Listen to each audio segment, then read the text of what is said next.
어디죠? 어디서 불이 난 것 같아요. 빨리 화재 진압을 해야 하는데. 어디죠? 어딜까요? 저기인가? 화재라니 큰일이네요. 저도 도우러 가봐야겠어요. 여러분도 저를 도와주시지 않으실래요? 화재 진압에 대해서 잘 모르셔서 도움이 되지 않을 것 같다고요? 걱정 마세요. 제가 지금부터 차근차근 알려드릴게요. 지피지기면 백전백승. 화재를 진압하려면 먼저 화재에 대해서 알아야겠죠. 여러분은 화재에도 종류가 있다는 사실을 알고 계셨나요? 화재는 연소재의 종류에 따라서 A급, B급, C급, K급으로 구분할 수 있답니다. 각각의 화재의 다른 명칭으로는 일반 화재, 유류 화재, 전기 화재, 주방 화재라고도 하죠. 어떠신가요? 새로운 사실인가요? 그럼 이제 화재가 발생했을 때 어떻게 대처해야 하는지를 알아봐야겠죠? 제일 먼저 행해야 하는 일은 바로 화재 상황 파악입니다. 정확하게 화재 상황을 파악한 후에는 화재 상황을 주변 사람에게 모두 알려야 하죠. 화재 상황을 알린 후에는 이제 구조 요청을 해야 해요. 119에 신속하게 신고하여 화재 상황을 상세히 알리도록 한 후 대피를 할 때에는 화재 방향을 피하는 게 우선, 그 후에 비상구를 찾아 피난을 가야 해요. 피난을 갈 때 주의사항.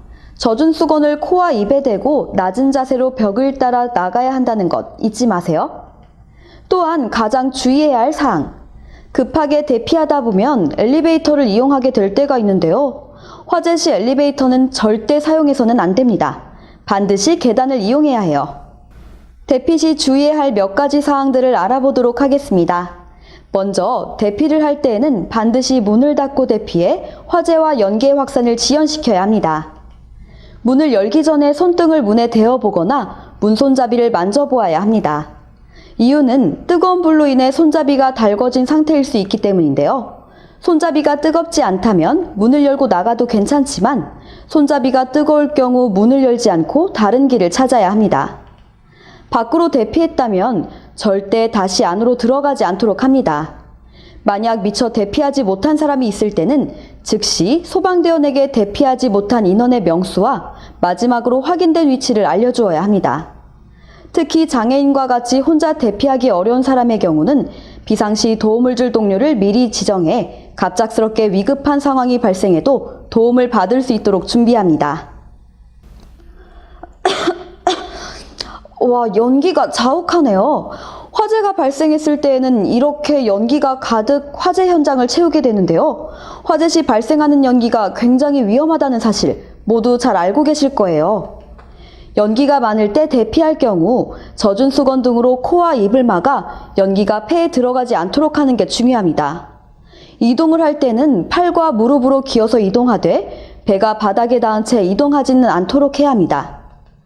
대피를 할 출구가 없을 경우에는 현재 위치해 있는 장소 안으로 연기가 들어오지 못하도록 젖은 옷이나 이불로 문틈을 막은 채 구조를 기다리도록 합니다.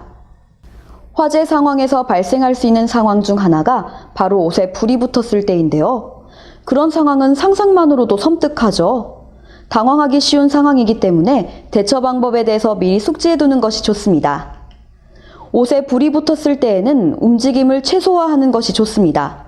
격렬하게 움직이면 오히려 불이 크게 번지기 때문입니다. 얼굴과 호흡기 보호를 위해서 바닥에 엎드린 채 두 손으로 눈과 입을 가리도록 합니다. 불을 끄기 위해서 바닥에 누워 불이 꺼질 때까지 뒹굴도록 합니다. 노인이나 휠체어 사용자처럼 엎드릴 수 없는 사람의 경우 대신 수건이나 담요를 덮어 불을 진압하도록 합니다. 다음은 지하철에 불이 났을 때 행해야 하는 대피 방법입니다. 화재가 났을 때는 노약자, 장애인석 옆에 있는 비상 버튼을 눌러 승무원과 연락을 취하도록 합니다. 여유가 있다면 객차마다 2개씩 비치된 소화기를 이용해 화재 초기 진압을 하도록 합니다. 출입문이 열리지 않으면 비상용 망치를 이용해 유리창을 깨도록 합니다. 망치가 없을 경우에는 주변에 있는 소화기를 이용하는 것도 좋습니다. 대피를 할 때에는 코와 입을 수건이나 옷 소매 등으로 막고 비상구로 신속히 대피해야 합니다. 지상으로 대피가 여의치 않을 때에는 대피요원이 안내에 따라 철로를 이용해 대피해야 합니다. 정전 시에는 대피 유도 등을 따라 출구로 대피할 수 있도록 합니다. 유도등마저 보이지 않을 때에는 벽을 짚으면서 나가거나 시각장애인 안내용 보도블럭을 따라 대피할 수 있도록 합니다. 지하철 내에 화재가 발생하고 연기가 점점 차오른다고 상상을 해보세요. 그때는 빨리 밖으로 탈출을 해야겠죠. 그러기 위해서는 자동으로 문이 열리기를 기다리기보다 직접 지하철 문을 열고 탈출해야 안전하게 대피할 수 있습니다. 먼저 출입문 쪽으로 다가가 출입문 쪽 의자 옆 아래에 있는 조그만 뚜껑을 열도록 합니다. 그리고 그 안에 있는 비상코크를 잡아당긴 후 공기 빠지는 소리가 멈출 때까지 3초에서 10초간 기다리도록 합니다. 공기가 모두 빠진 후에 출입문을 손으로 열도록 합니다. 재래시장이나 지화상가와 같이 유동인구가 많은 곳에서는 화재가 발생하지 않도록 하기 위한 각별한 주의가 필요합니다. 사전에 화재를 대비한 소방시설을 제대로 갖추고 자체 점검을 철저히 실시하도록 합니다. 대형 시장 건물과 같이 쉽게 화재를 진압하기 어려운 장소에는 스프링클러 등 자동 소화 설비를 설치하도록 합니다. 화재가 발생했을 때 허둥지둥대며 시간을 낭비해서는 안 되겠죠? 최대한 빨리 초기 진압을 실시해 최소의 피해를 만들어야 합니다. 그렇기 위해서 소방전과 같은 소방시설 사용 요령에 대한 교육 및 훈련을 미리 실시하도록 해야 합니다. 화재 위험이 있는 전기시설을 함부로 설치하거나 무질서하게 전기 배선을 하는 등의 행위는 하지 않도록 합니다. 마지막으로 중앙 공급식 난방시설을 설치하고 이동식 난로 사용을 자제하는 것이 좋습니다. 여러분, 119 번호에 전화를 걸어본 경험이 있으신가요? 119 전화번호를 누르는 일은 결코 흔하지 않는 일이죠. 하지만 긴급 상황이 발생했을 때 119 신고는 필수적인 사항입니다. 문제는 119에 전화를 걸고 나서 발생하는데요. 긴급 상황에 당황한 나머지 제대로 된 정보를 전달하지 못하는 경우가 발생하기 때문이죠. 지금부터 차근차근 저와 함께 119 신고 요령에 대해서 살펴보도록 할게요. 침착하게 전화 119를 누른 후에 화재가 발생한 장소와 주요 건축물, 화재의 종류 등을 상세하게 설명하도록 합니다. 더불어 신고자의 전화번호와 화재 장소 내 사람의 거주 여부를 알리는 것도 좋습니다. 119 신고 시 가장 중요한 것은 119 안전신고센터에서 알았다고 할 때까지 절대 먼저 전화를 끊지 않는 것입니다. 여기서 정보를 하나 알려드리자면 119 신고는 정상적으로 개통된 전화 외에도 사용 제한된 휴대전화와 개통이 안 된 전화에서도 신고가 가능하다는 것 모두 알고 계시기를 바랍니다. 화재가 발생했을 때 화재의 초기 진압은 대형 화재로 번지는 것뿐만 아니라 그로 인해 발생하는 수많은 피해들도 사전에 막을 수 있기 때문에 매우 중요합니다. 초기 진압에서 중요한 것은 바로 소화기죠. 따라서 우리는 소화기 사용법을 제대로 파악하고 있어야 합니다. 화재 신고 후 화재의 상황에 따라 다음과 같은 조치가 필요합니다. 가스로 인해 화재가 발생했을 경우에는 발생 원인인 가스의 누출을 막기 위해 가스 용기의 밸브를 잠가야 합니다. 전기로 인한 화재는 어떨까요? 발생 원인인 전기를 차단하기 위해 전기 스위치를 꺼야 하겠죠. 석유난로와 같은 기름에 의한 화재는 물에 적신 이불을 뒤집어 씌워 진압합니다. 화재의 종류에 따른 초기 진압을 할 때에는 각각의 주의사항 또한 다르게 있습니다. 가스 화재는 폭발성을 가지고 있기 때문에 갑자기 문을 열지 않도록 해야 합니다. 전기 화재는 감전의 위험이 있으므로 절대 물을 사용하지 않으며 기름으로 인한 화재 진압을 할 때에도 마찬가지로 물을 사용하지 않도록 해야 합니다. 먼저 안전핀을 뽑고 노즐을 조준하여 비로 쓸듯이 뿌려줍니다.